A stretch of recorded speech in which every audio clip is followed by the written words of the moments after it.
आप लोग भाग्यवान हैं। कई लोगों के पास घर नहीं होता, लेकिन उसका नाम भी मतदाता सूची में होता है। और उसका पता क्या दिया जाता है? उसका पता वो जगह दी जाती है जहां वो व्यक्ति रात को सोने आता है, कई बार सड़क के किनारे, कई बार पुल के नीचे, या कई बार लैंप पोस्ट के किनारे। और फिर अगर यह कहा जाए कि वो फर्जी मतदाता है, ये हमारे गरीब मतदाताओं, बहनों, भाइयों और बुजुर्गों के साथ एक बहुत बड़ा खिलवाड़ है। 0 नंबर।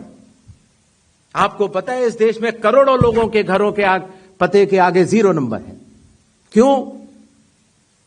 क्योंकि पंचायत, म्यूनिसिपैलिटी, जिस घर में वो रहते हैं, उन्होंने उनका नंबर नहीं दिया। शहरों में अनऑथराइज्ड कॉलोनीज हैं जहां उनको नंबर नहीं है, तो वो अपने फॉर्म में क्या पता भरें? तो चुनाव आयोग के निर्देश कहते हैं, अगर ऐसा कोई भी मतदाता इस देश में है, चुनाव आयोग उसके साथ खड़ा है और उसको नोशनल नंबर देगा। और चूंकि कंप्यूटर में जब उसको भरते हैं तो वो 0 दिखता है। इसका अर्थ ये नहीं है कि वो मतदाता नहीं है। मतदाता बनने की शर्तों में आपका पता इतना अनिवार्य नहीं है जितनी कि आपकी नागरिकता और आपके 18 वर्ष की आयु पूरा होना, और जितना कि आप उस बूथ के आजू बाजू में रहते हैं। इन अनिवार्यताओं के तहत ही आपका वोट बनता है। शिकायत के ऊपर जांच क्यों नहीं होती? इस सवाल का जवाब भी देना बनता है।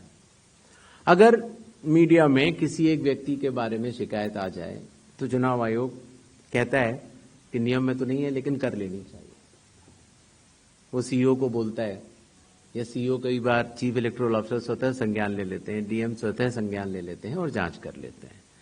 लेकिन अगर आरोप 1.5 लाख मतदाताओं का हो तो क्या बिना किसी सबूत के, बिना किसी हलफनामे के 1.5 लाख मतदाताओं को नोटिस जारी कर दिया जाए?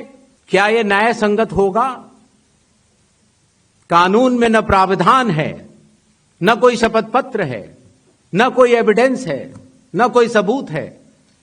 तो क्या 1.5 लाख नोटिस जारी करके उन मतदाताओं को एसडीएम के दफ्तर में बुलाया जाए और यह कहा जाए कि आप फर्जी हैं? क्या मतदाता चुनाव आयोग से यह नहीं पूछेगा कि आपके पास क्या सबूत है?